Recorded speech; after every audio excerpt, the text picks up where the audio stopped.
पर भीड़ पड़ी है भारी। तेरे जगत के भक्त जनन पर भीड़ पड़ी है भारी।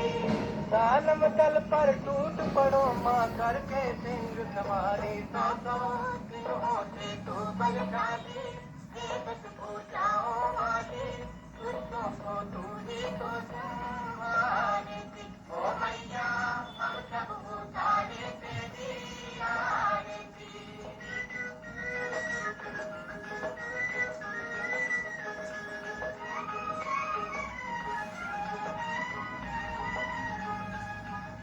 माँ बेटे का है इस जग में बड़ा ही निर्मल नाता। माँ बेटे का है इस जग में बड़ा ही निर्मल नाता। पूत कपूत सुने हैं पर ना माता सुने कुमाता। सब पे अमृत बरसाने वाली, सबको बरसाने वाली, मैया भवन से उबारती। ओ मैया हम सब उतारे तेरी आरती।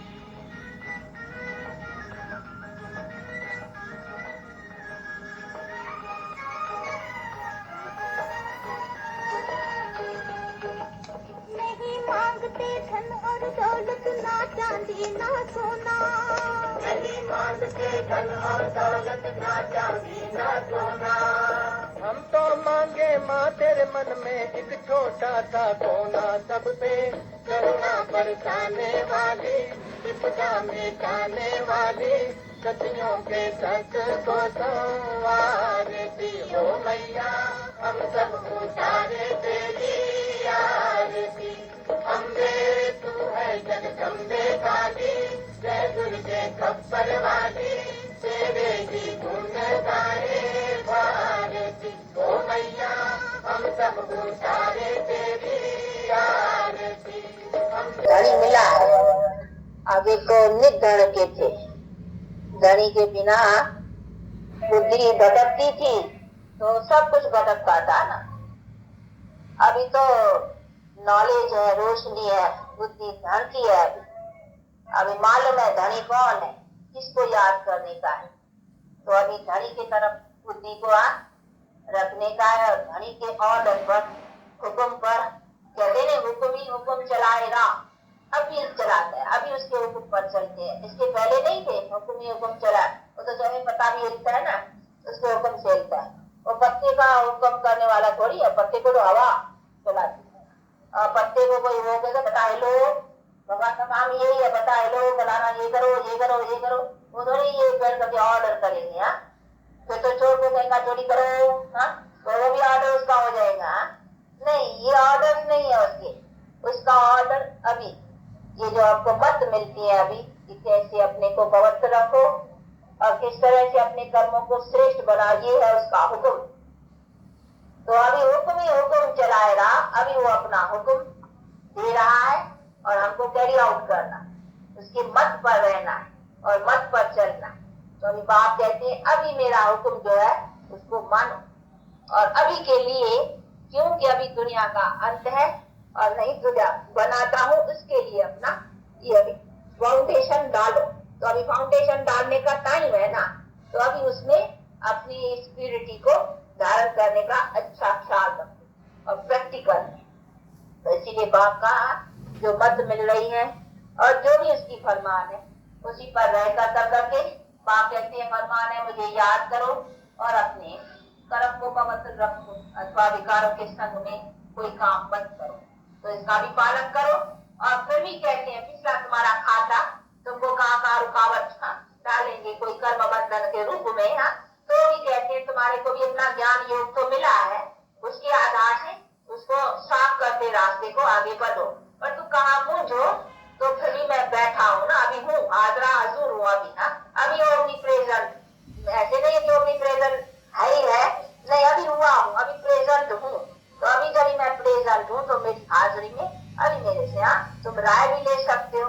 अब आता हूँ मैं बोलता हूँ, देखो मैंने तुम्हारे लिए लोन लिया है, किराए पे मकान लिया, इसको बहुत किराया देता हूँ। ऐसा नहीं है मुफ्त में, तुम बच्चों के लिए मैंने किराए पे मकान लिया, मनुष्य का तन लिया है, तो उसको मैं किराया देता हूँ बहुत सारी। देखो कितना किराया दिया, ऐसा बनाया उसको, ये कम किराया थोड़ी है। वैकुंठ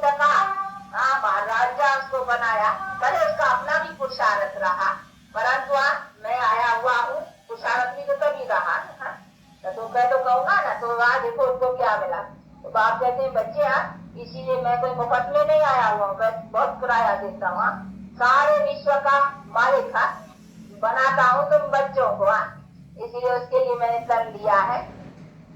तो फिर तो बच्चों के लिए तो सही ना। तो कोई भी राय है, कोई भी सलाह है, पूछ सकते हो, कोई इसमें नहीं। भले कोई कहाँ है तो चिट्ठी पत्र के जरिए भी हो सकता है। और कोई ऐसी बातें भी होती है, तो देखो कोई लंदन में काम चलते हैं, कभी कोई ऐसी बात होती है समझते से नुकसान पड़ेगा, चल जाएगा, तो ये भारी नुकसान है नहीं। हमारे जीवन का कुछ नीचा ऊंचा हो और हमारी इतने जन्मों की कमाई चली जाए, ये सबसे बड़ा नुकसान होगा।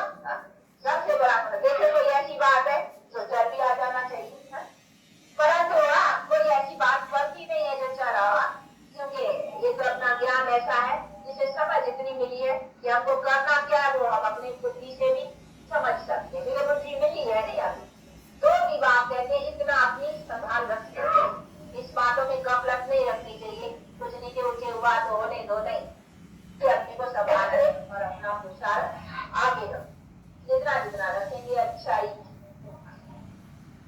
और अच्छी तरह सभी बातें बुद्धि में रखो। ये नोट्स लेते हैं कोई कोई, ये भी अच्छा ही है, नोट्स रहेगा, याद रहेगा, उसमें नोट करेंगे, फिर आप जिस समय बैठेंगे फिर खोल के देखेंगे, तो रिमाइंड रहेगा, याद रहेगा।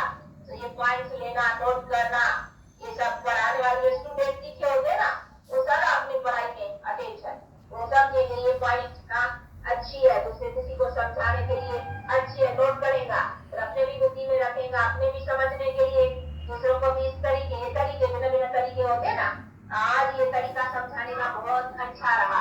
बाबा के मुरली में ऐसी पॉइंट अच्छी थी इस तरीके से, बाबा के मुरली में ऐसी पॉइंट अच्छी थी दूसरे को इस तरीके से समझाने से।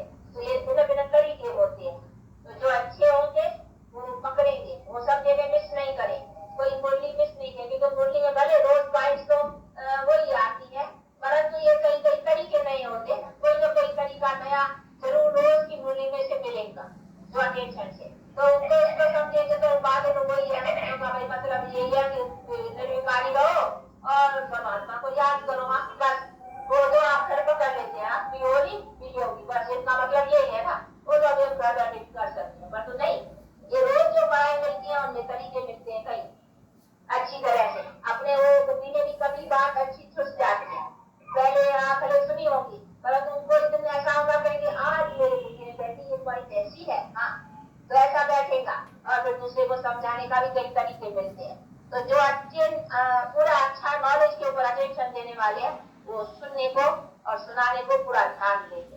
देखो हम भी अभी 28 हम भी देखो बाबा की टेप नहीं सुनते हैं, वो भी सुनते हैं टेंशन, क्योंकि कभी कभी कोई पॉइंट ऐसी अच्छी मिल जाती है जो दूसरों को समझाने के लिए काम में आती है। क्योंकि कई प्रकार के मनुष्य ना संस्कार है, कभी जिसको कैसी बात जचेगी लगेगी तो तीर मारेगा, देखो जो तीर प्रैक्टिस करते हैं देखो कर लिया ना, ये प्रैक्टिस होती है। भाई कहाँ निशान लगाना है तो कैसे वो निशान पर लगेगा, तो ये भी निशान मार है कि इसके संस्कार में ये मेरा ज्ञान की कैसे निशान लगेगा, इसको तीर लगेगा। तो तीर लगाने की प्रैक्टिस है ना, अगर हमको प्रैक्टिस नहीं होगा हमारे लिए तो गड़बड़ी चली जाएगी, उधर तो बदली उधर चली जाएगी। नहीं जिसको प्रैक्टिस होगी वो पूरा तीर मारेंगे, निशान मारेंगे, तो निशान मारने की भी प्रैक्टिस चाहिए ना। तो हमारा भी ये निशान मारना है ना, दूसरे को कोई के भी पॉइंट जचाना, तो ये भी प्रैक्टिस चाहिए। तो जितना जितना ज्ञान में चलेंगे तो दूसरे को पॉइंट समझाने का वो आएगा कि ये आदमी इस प्रकार का है, इसको इसी रंग से पकड़ना चाहिए। क्योंकि हमको तो कल्याण करना है, हमको किसी को पकड़ करके कुछ और थोड़ी करना है। हम समझे बेचारी आत्मा का कल्याण हो जाए, नहीं तो बेचारा समझेगा कि नहीं कुछ नहीं आया बुद्धि में, नहीं कुछ नहीं आया चला जाएगा। हमारा काम तो है जहाँ तक हमसे हो सके उसको निशान मारना। तो हम अपने तन मन धन से हर हालत में कोशिश करेंगे, तो कोशिश करना अपना धर्म है। बाकी तो जिसका जितना तकदीर होगा वो तो अपना अपना हर एक बनाए, लेकिन हमारा तो काम है, हमारी मेहनत तो पूरी होनी चाहिए ना, नहीं तो हमारा क्या है आप लोगों से माथा कुटी करने। तो जब यहाँ तुम्हारे लिए मैंने ये पाठ बजाया है और ये ड्रामा में है तलब तलब, अगर परमात्मा भी कहे ना ये पाठ में ऐसा न बज जाऊं तो बदल नहीं सकता, परमात्मा भी कुछ नहीं कर सकता, अरे सर्वशक्तिवान भी कुछ नहीं कर सकता है। देखो तो सही कहे हाँ ये बदली हो जाए, कहने की तो बात है नहीं, पर गुस्सा मुझे कर करके तो भी ये बदलने की बात है नहीं। ड्रामा में पार्ट है, मेरा भी पार्ट है, निभा हुआ है, मुझे भी नोट के अनुसार आना है और ये पार्ट ऐसे बजाना है और ये सब बना बनाया इसी तरीके से चलता ही रहता है। इसीलिए में भी बने बनाए के ऊपर भी कोई संशय खाने की जरूरत नहीं है। नहीं तो कैसे बने, खेल तो है, नहीं तो खेल कैसे बने, कोई बताए ना, कोई बताए परमात्मा को खेल बनाना था या ये था तो ऐसे बनाते थे, ऐसे बनाते थे तो फिर खेल ही नहीं होता था। खेल में माना सुख भारत जीत दोनों ही है ना, सब तो खेल है ना। तो ये सभी बातें समझ में आई हुई है कि कैसे आधा समय माया का राज है, आधा समय फिर बाप आकर करके अपना बल दे करके उन्हीं के द्वारा जो स्थापना करते हैं उसकी जो फिर सुख की प्राप्ति रहती है वो कैसे है, ये सभी बातें अभी बुद्धि में अच्छी तरह से बैठती है ना। कोई शंका हो, कोई संशय हो तो आप पूछो, कोई रोग को छिपाओ मत। हाँ, कोई बीमारी रखने से या रोग को छिपाने से फिर वो रोग जो है ना नकुल बन जाता है या बढ़ जाता है। इसीलिए कोई भी ऐसी हो बात है तो अपनी देख करके उनको निवारण करनी चाहिए, मतलब अपने को साफ करके चलाना चाहिए। उससे क्या होगा कि आगे आगे वृद्धि होती जाएगी। इसलिए कोई भी किसी के दिल अंदर कोई शंका कोई बात तो खुला पूछ सकते हैं। बाकी यहाँ न कोई अपने को छिपा चल सकते हैं और न कोई अपने आरोपों को इसी तरीके से रखा करके चलने से कोई लाभ भी पा सकते हैं। इसीलिए अच्छी तरह से जब ऐसा बाप मिला है तो उसके साथ था, क्योंकि वो तो सच्चा बादशाह है ना, तो उसके साथ भी हमको ऐसा ही रहता करके चलना है, तभी हम उनके द्वारा पूरा पूरा कुछ पा सकते। वो भले दाता है परंतु दाता का मतलब ये भी नहीं है क्या उन्हीं से हमें कोई कुछ ऐसे ही करना है, नहीं, उनसे कुछ हम उलट पुलट कर करके क्या पा सकते। इसीलिए हमें उनसे समझना है, हम अपने लिए करते हैं, इसीलिए अपने कर्मों की और अपने सब बातों को अच्छी तरह से समझना है, समझ करके चलना है। इसीलिए अभी कर्मों की गति का नॉलेज तो बहुत क्लियर है, इसी में भी कुछ मूझने की नहीं है, क्या अच्छा कर्म है क्या बुरा कर्म है, किस कर्म का क्या है, ये सभी बातें तो अभी इतने नॉलेज के बाद तो बुद्धि में स्पष्ट होनी चाहिए और होंगी। इसीलिए कर्म गति है सारा उसी के ऊपर आधार और अपने जीवन का भी उसके ऊपर आधार, इसीलिए उसी गति को जानते और अपने को उसी कर्म के आधार पर आगे बढ़ाते चलना। बाकी तो कई बातें हैं जिसी में चलना पड़ता है। अगर उसको देखेंगे, दुनिया को देखेंगे या कोई भी कहीं उलट पुलट बातें भी होती है, कहीं कलंक भी लगते हैं, कहीं ऐसी बातें सब कुछ है जो शास्त्र में थोड़ी सब बात होती है।